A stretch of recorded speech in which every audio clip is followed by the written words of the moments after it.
1874, full time.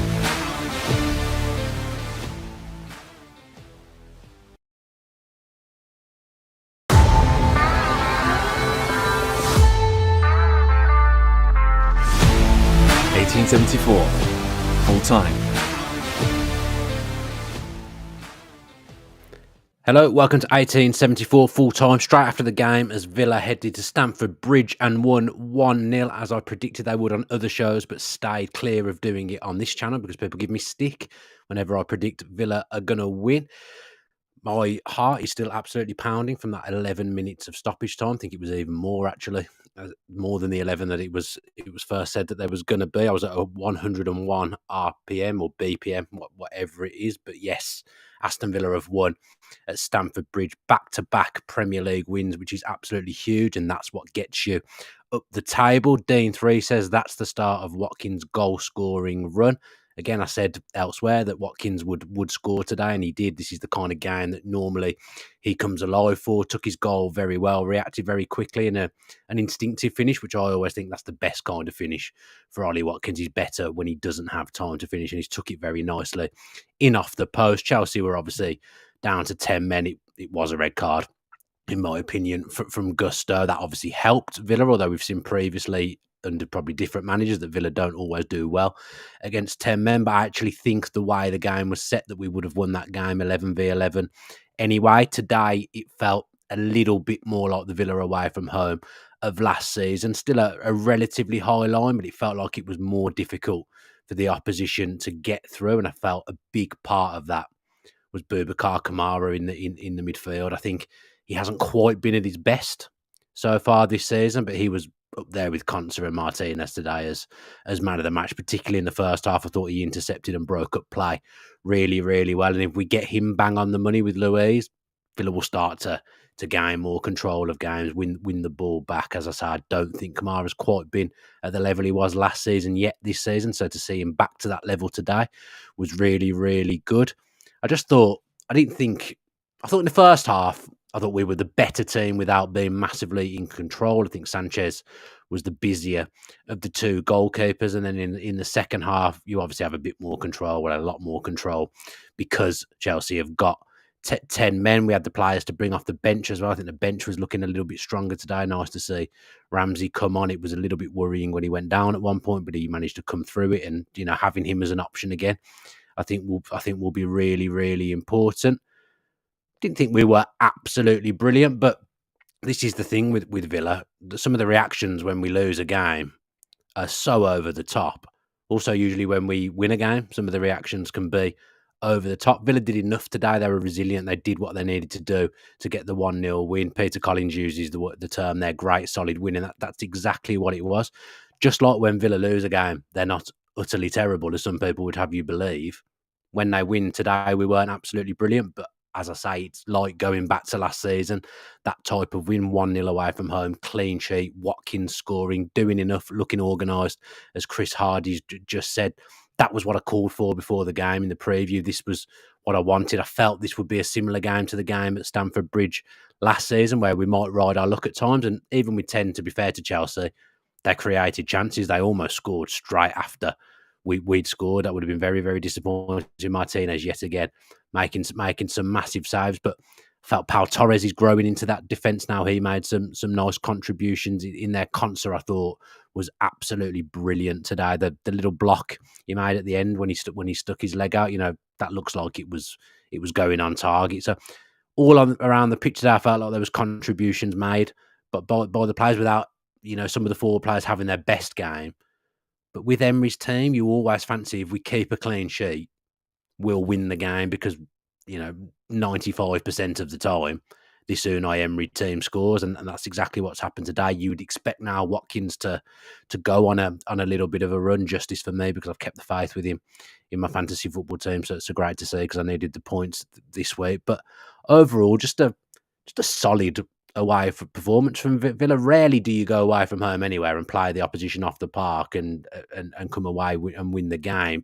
Your wins away from home tend to be more dogged, a little bit like it was today. Steve Webster saying we've won the games we'd have expected to win in the league. The only issue has been the collapses in the two away games we've lost. Plenty to build on.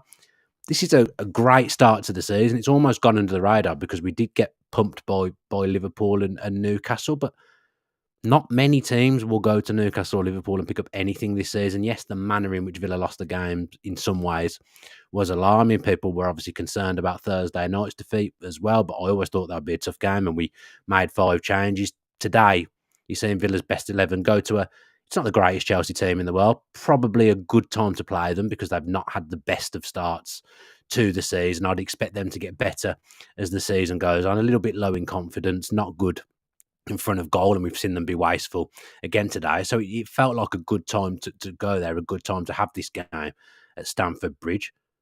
But, we've won 4 from 6.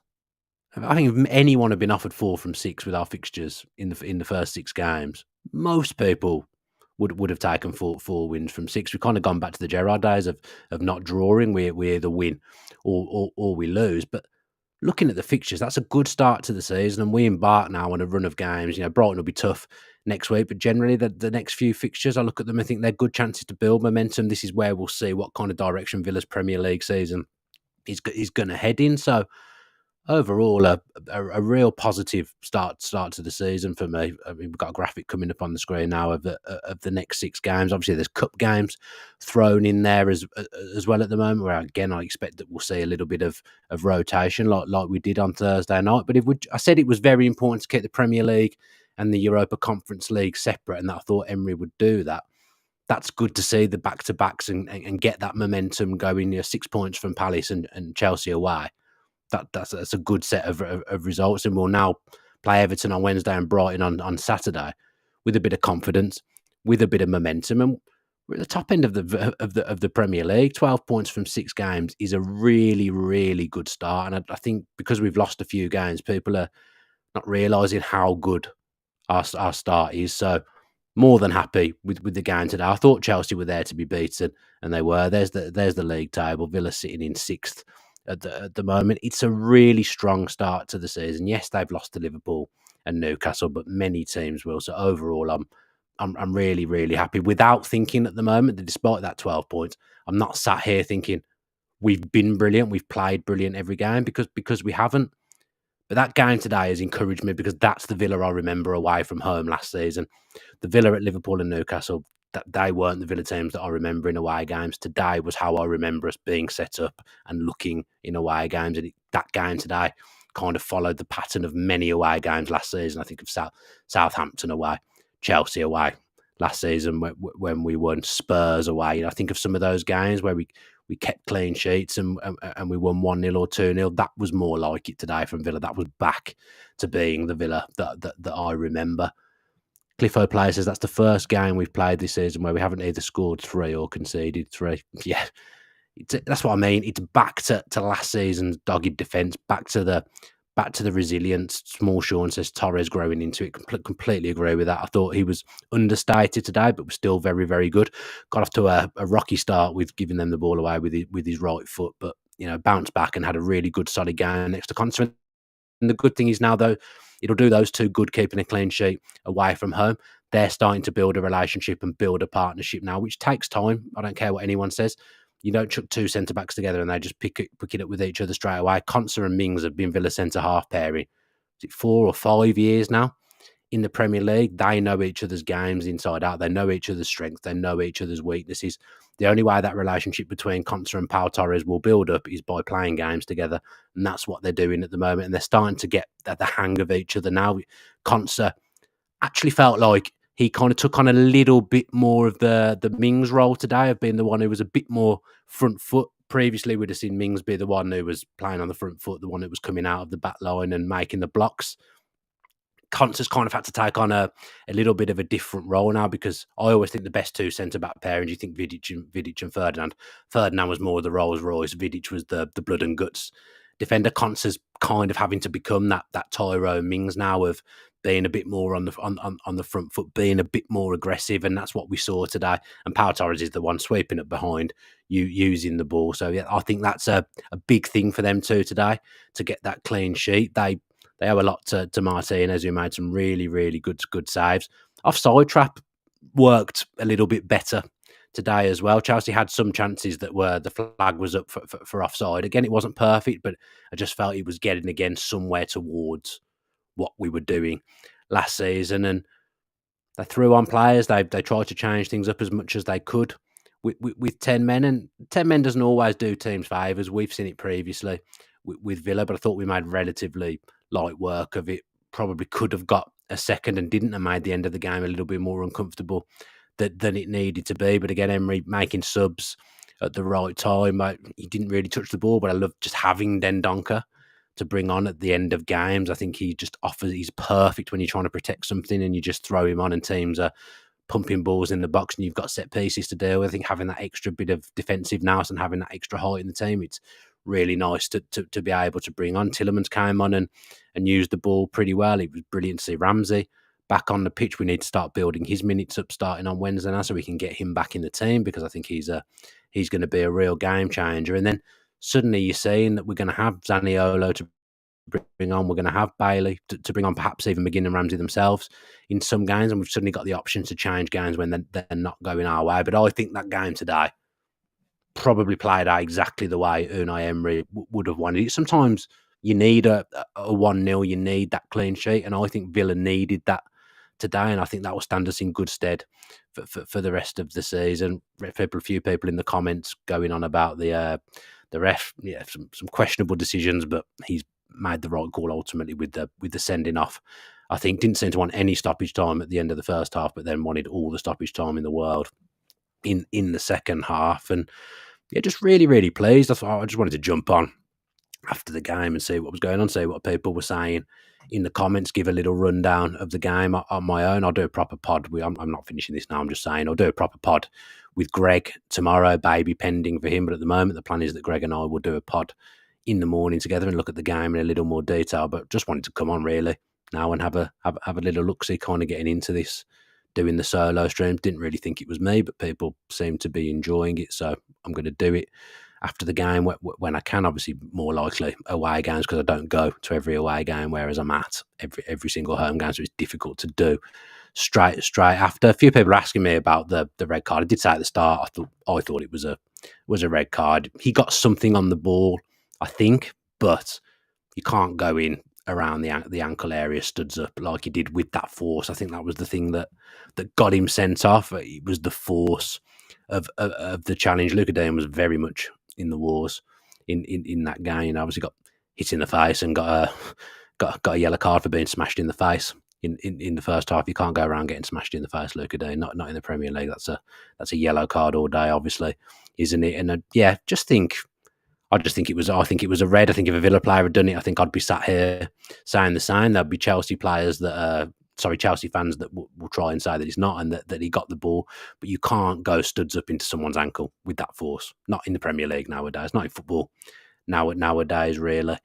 Villa Down Under says, I think it's coming together slowly, but defence still feels a bit shaky. High line has been found out a bit. There was little moments today where the high line got exposed. But as I said at the start of the stream, I think the difference today was the breaking up of play, and when they did break the high line, they didn't seem to manage to get straight through. We managed to hold them up, and then Kamara would get back in invariably in the first half and win that ball. I felt the distances between the midfield and the defence with the high line was a little bit better today. I think when it's been the Liverpool and been the Newcastle game, you can play a high line, but your midfield can't be as far away from your defence as it was. And today I felt the midfield, particularly Luiz and Kamara, were better distances between the defence really and the midfield. So I think that helped us and that aided us, particularly in the first half when obviously Chelsea had 11 men. They got Sterling and Jackson playing up top, so that was always going to be their tactic. They were always going to try and expose Villa's high line. It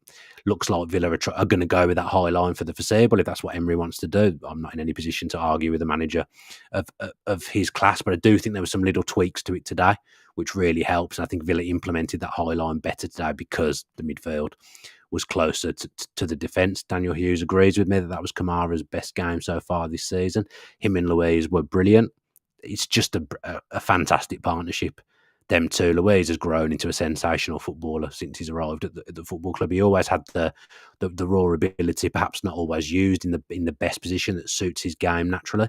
Playing next to Kamara is absolutely ideal for him, and Tielemans is going to find it really hard to get regular game time with those two. Tielemans is a really good footballer, but those two as a partnership are just brilliant. And if we can start to get the partnership between Konsa and Torres right, there's the makings of something good with Watkins and Diaby. I think particularly in games away from home when you're going to play on the counter attack a little bit more. Then you've got Ramsey, McGinn fitting in around these players. Moreno will be back, who I still think will aid us. Although I did think Luka Dean was better today defensively. I think he made a couple of interceptions as well. Cash was solid, made a great interception in the first half. Some great covering defending from him. Chris Hardy says Zaniolo class today, great on the half turn and can beat players 1v1.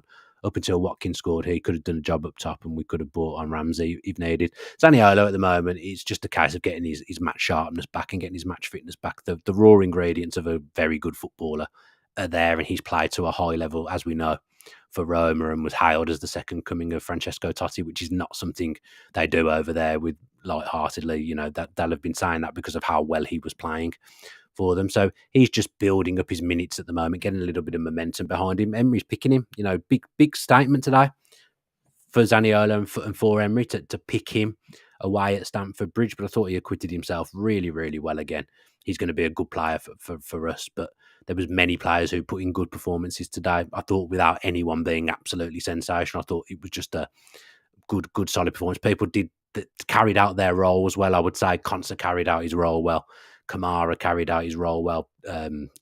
Amy Martinez in goal carried out his role well, and Watkins didn't get many chances in that game today, but the one he got, albeit it came back to him and he instinctively finished it. He took that chance when it came his way, and that would do him the world of good. When he has had a drought and he's tended to score, he does go on a run then, and that would be massive for us. People, we wouldn't be in Europe without Ollie Watkins' his goals. There was a point where he was the only one who was putting the ball in the back of the net for us. So if we can get him firing again, I still think he gets so much undue criticism, and people don't realise the work that he puts in for the benefit of the team. Even when he's not scoring, he's always there. He's always doing something. He's always helping the team, and that's why he's Villa's number one striker, and he'll continue to be Villa's number one striker. It'll do him no harm at all to score the winner at Stamford Bridge, just like he did last season when he scored the first goal against Chelsea at Stamford Bridge.